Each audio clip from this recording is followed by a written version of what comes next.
Bienvenue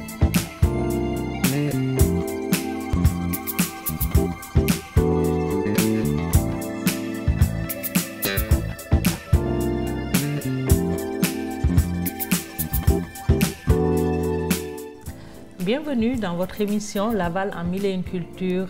Dans cette émission, nous allons recevoir Claudia de l'association hispanique de Laval, latino-américaine. Bonjour Claudia. Bonjour et merci beaucoup pour l'invitation. En effet, c'est l'association latino-américaine des cultures et des traditions à Laval. À Laval, d'accord. Culture et traditions hispanophones ou latino-américaines. Exactement, oui. Voilà. Votre association, Claudia, est née depuis quand? Puis, pourquoi? Nous sommes nés, on est bébé, ça fait presque un an, en avril l'année passée. Et c'est une association qui cherche à développer un milieu approprié pour l'intégration de nos gens latino-américains. D'accord. Une association qui est à Laval, hein? Est à Laval et en effet cherche juste l'orientation de nos gens qui sont dans la zone de Laval et la Rive-Nord. D'accord, donc Laval et Rive-Nord. Votre intervention se fait à quel niveau? Est-ce que vous faites de la francisation, de l'accompagnement? C'est quoi votre mission en fait? Oui, initialement on travaille beaucoup sur l'intégration, sur l'information, sur l'orientation.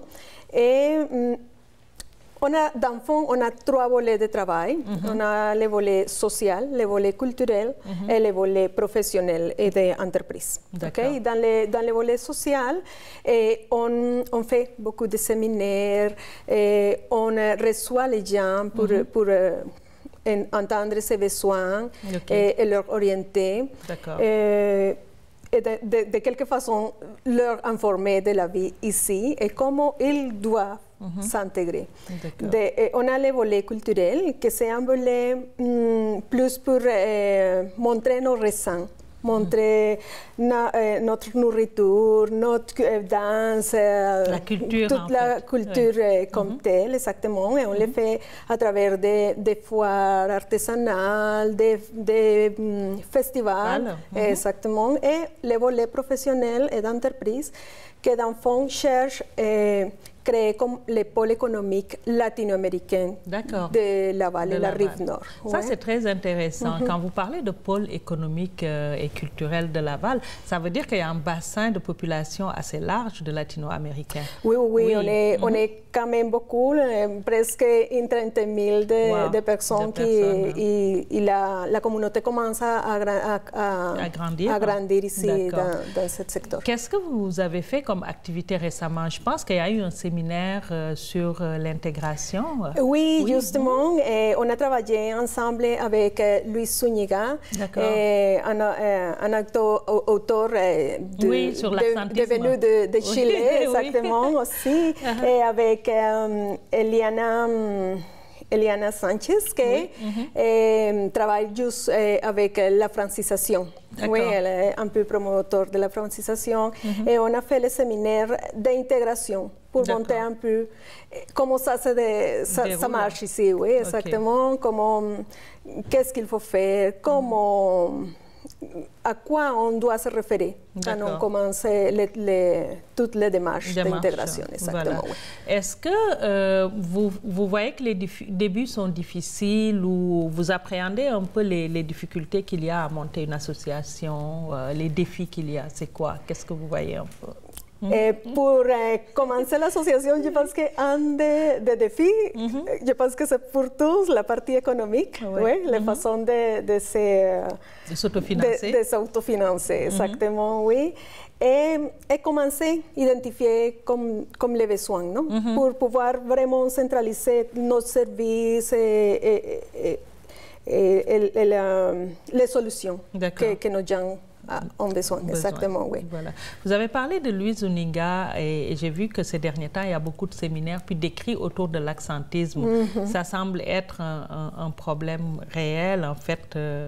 Est-ce que vous êtes confronté à ça ou avez-vous des gens qui sont confrontés à ça? Je pense que oui. Je pense que la langue, c'est un défi, non? Oui. Et dans le fond, quand on apprend une langue comme deuxième langue, on doit à niveau physique, on doit commencer à faire différents points d'appui. Alors, c'est pour cela que ça sort l'accent, parce que c'est pas créé dès qu'on est petit.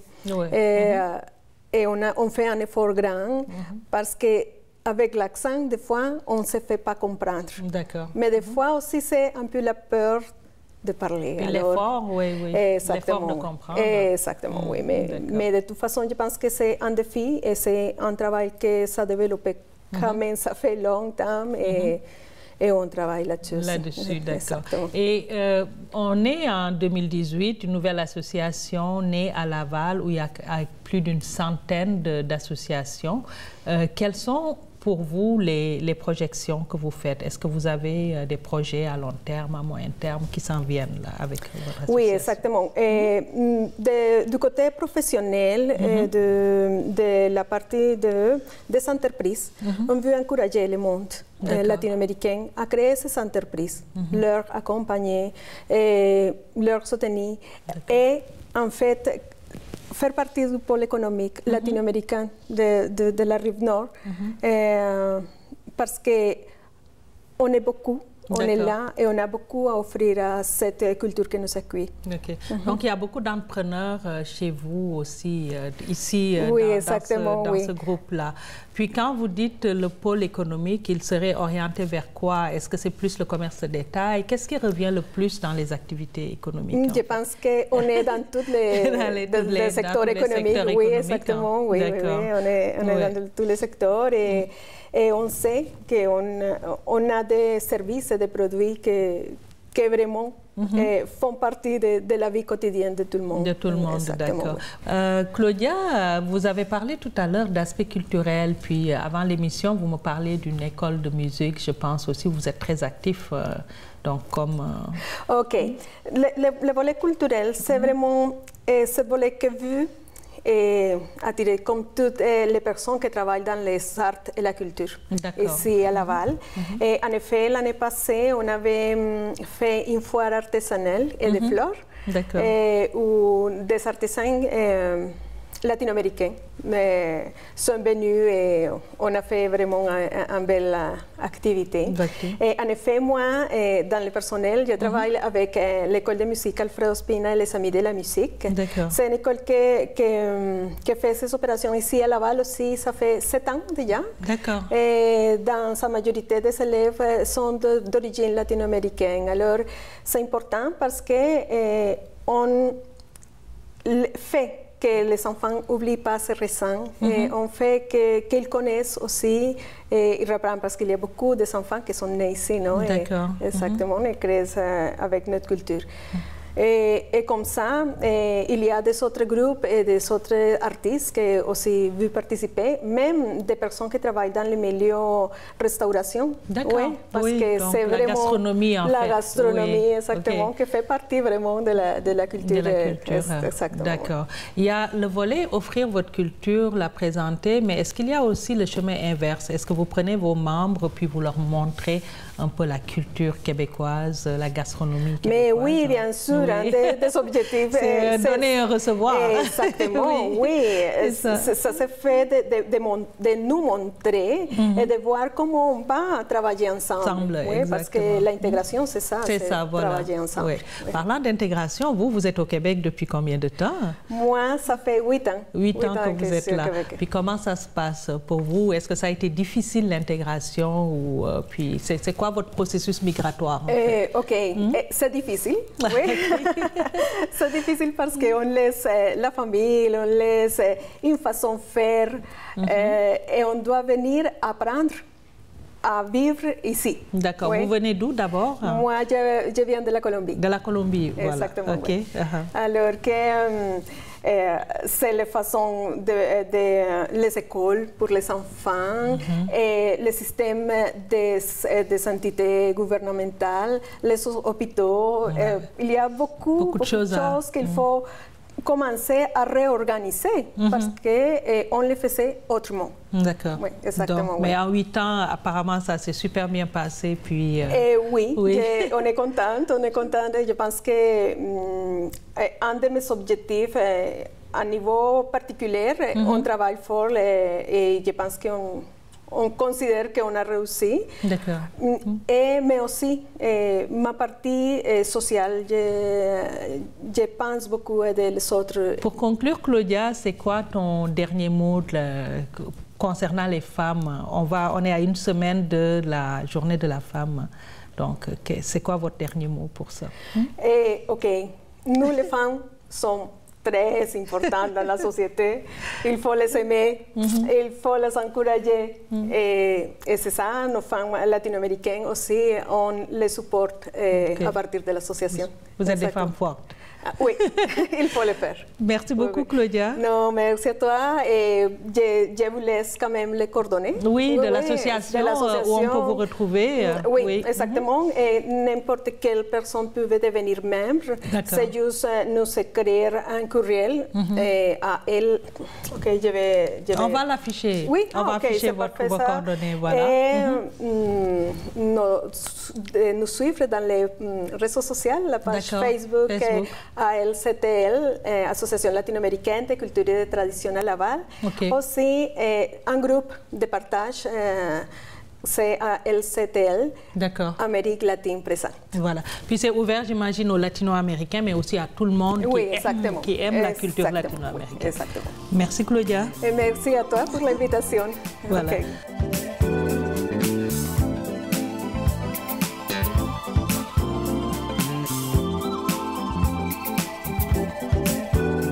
Nous allons maintenant enchaîner avec notre rubrique culture, mode et tendance avec Myriam Matondo.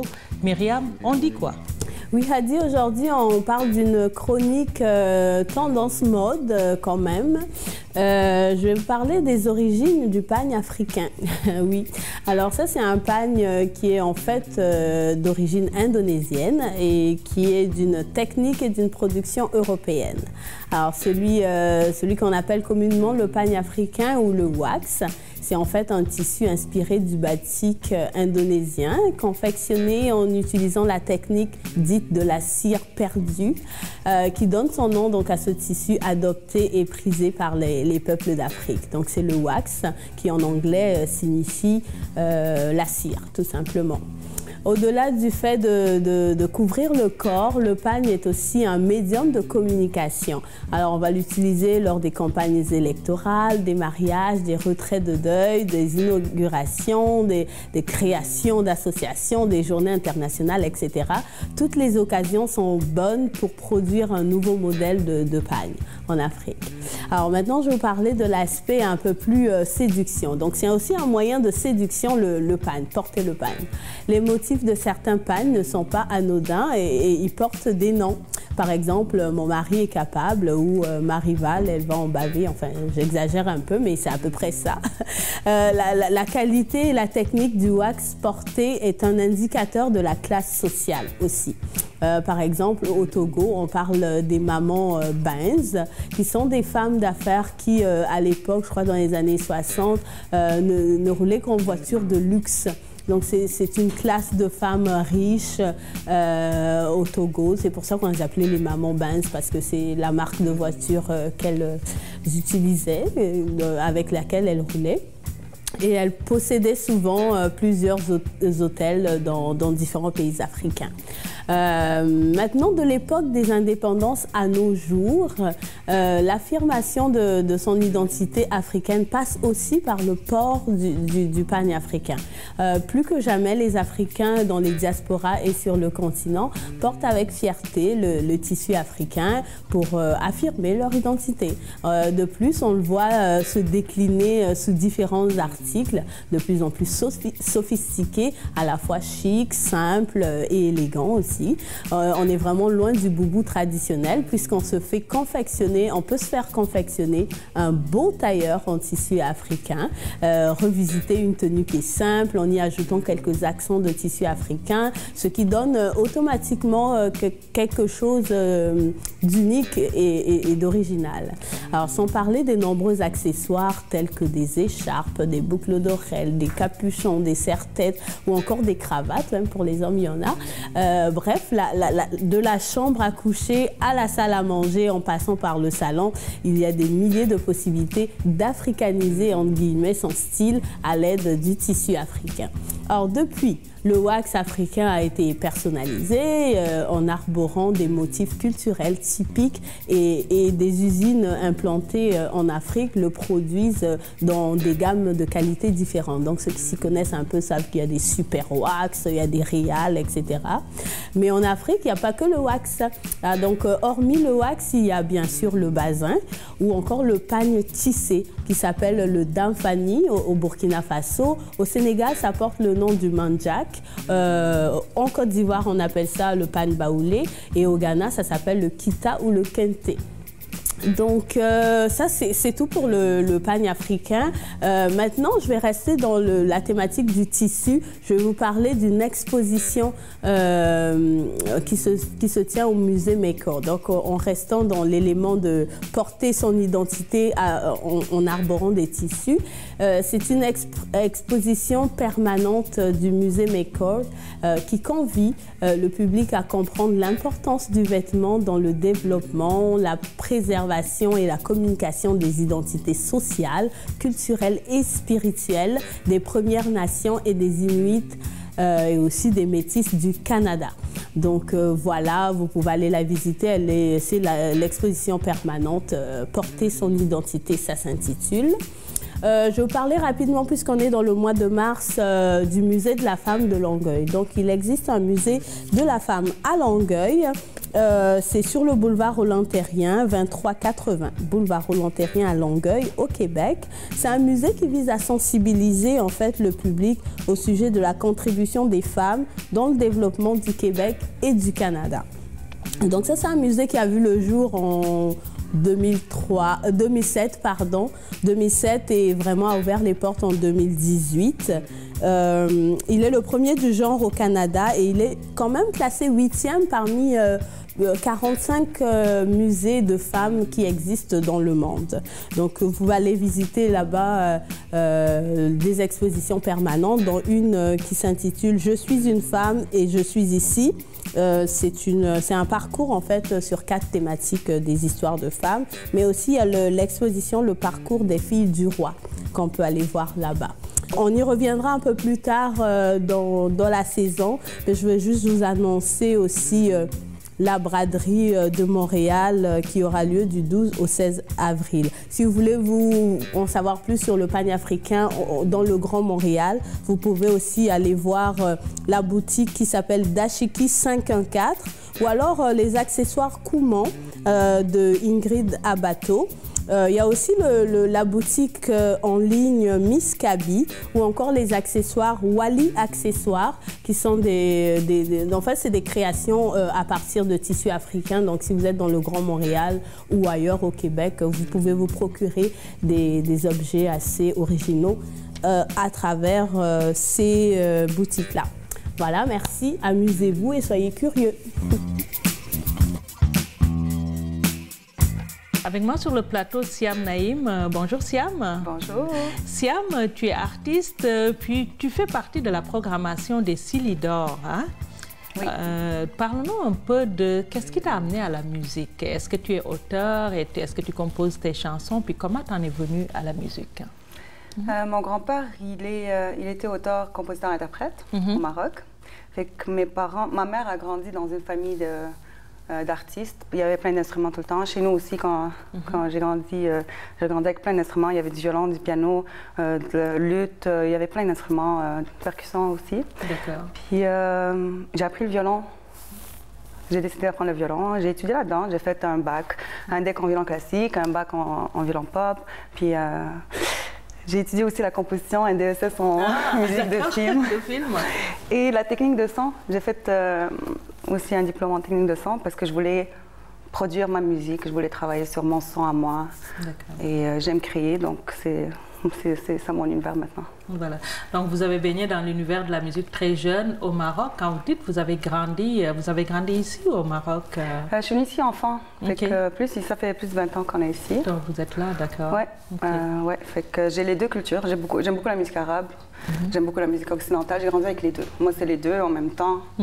Et mon prochain album, d'ailleurs, qui va sortir, ça va être un mélange de musique pop avec la musique arabe. Fait qu'il y a les deux sonorités. OK.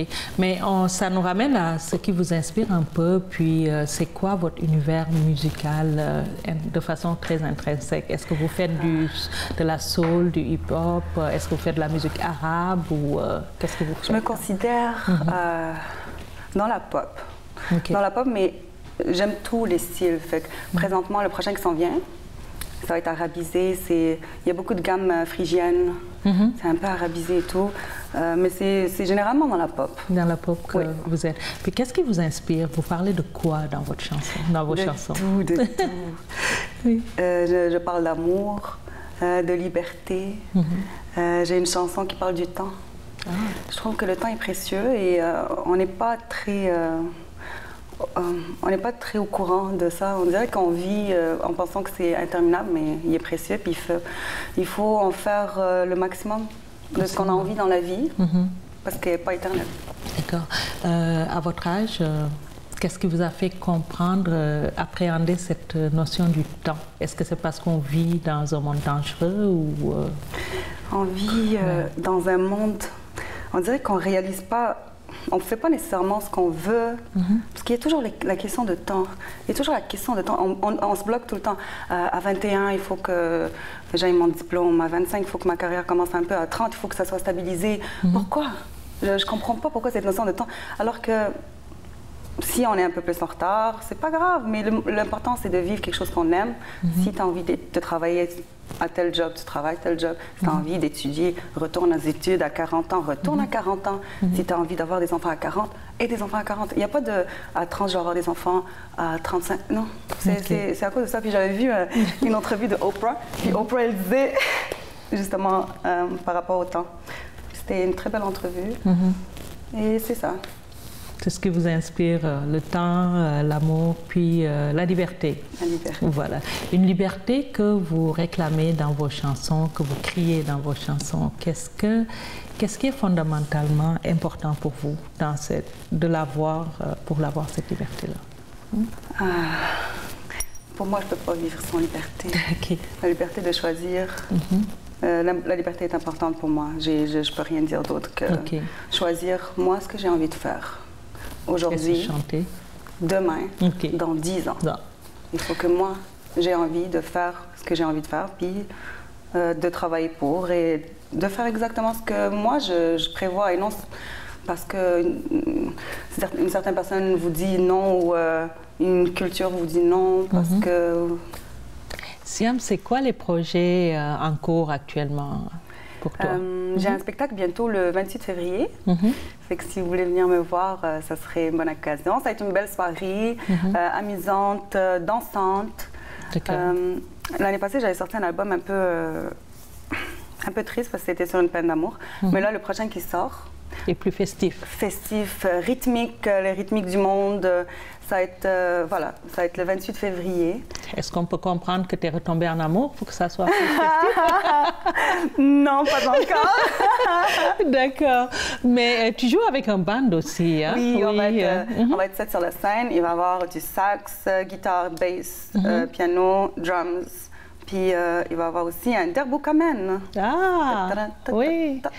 Donc ça va vraiment toucher tes racines. Puis toi, tu te vois où pour conclure Siam dans 5 ans, dans 10 ans comme artiste? Est-ce que tu te fais cette projection d'abord? Non, mais je me vois faire de la musique. Je ne veux pas me mettre dans 5 ans. En fait, j'ai assez fait ça dans ma vie. À 21 ans, il faut que ça... Non. Maintenant, j'ai décidé juste de ne plus avoir de date limite pour faire un projet. Ce qui est sûr, c'est que je vais faire de la musique. Produire ma musique. J'ai envie de découvrir plusieurs styles, de voyager d'un album à un autre, avec différents styles, faire voyager le public aussi. Puis une carrière à l'international, j'imagine. Évidemment. Je suis déjà à l'international, d'origine marocaine. Oui, Canada, oui, mais avec votre musique, conquérir d'autres plateformes, j'imagine. Oui, j'espère. Voilà. Oui. Un dernier mot pour conclure. On est à quelques jours de la journée de la femme, journée nationale de la femme. Qu'est-ce que ça représente pour toi? Ça représente quelque chose pour toi? La journée de la femme, pour moi, c'est à chaque jour. Chaque jour, je dis à ma mère, je l'aime, et à mes amis que je les aime. Il faut s'apprécier à chaque jour. Mais c'est sûr que la journée de la femme, évidemment, on va envoyer l'amour à toutes les femmes et les mères du monde. Oui. Merci Siam. On se quitte d'ailleurs sur une de tes chansons qui parle de liberté. Merci d'être venu sur le plateau. Merci de m'avoir accueilli, tout le monde. Merci à vous qui nous suivez. Puis pour toute question, suggestion et information, n'hésitez pas à nous écrire à l'adresse qui s'affiche en bas de l'écran. Puis on vous dit à la semaine prochaine. So you keep on barking, you don't have good reasons, and the truth is hurting. So when you get defeated, you shut down your system. I know what I'm worth, all I've known is hard work. I put love into work, my mama raised me right and I say no. Oh, oh, oh, to people like you know. Oh, oh, oh, it's always gonna be no. Oh, oh, oh, just keep on walking on. Oh, oh, oh, I see freedom, freedom with no ceiling, ceiling I aim higher, higher to the light, yeah. Keep on lying to yourself, no one's hearing. If you're lost in the shuffle, then beat it. If you're ready to learn, then prove it. First yourself, then your surroundings. I know what I'm worth. All I've known is hard work. I put love into work. My mama raised me right and I say no. Oh, oh, oh, to people like you know. Oh, oh, oh, it's always gonna be no. Oh, oh, oh, just keep on walking on. Oh, oh, oh.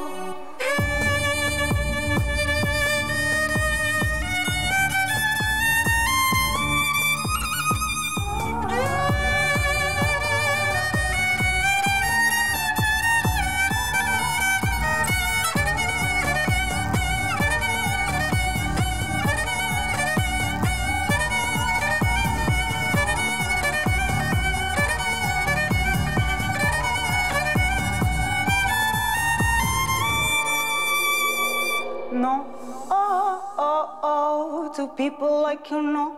Oh, oh, oh, just keep on walking on. Oh, oh, oh, it's always gonna be no.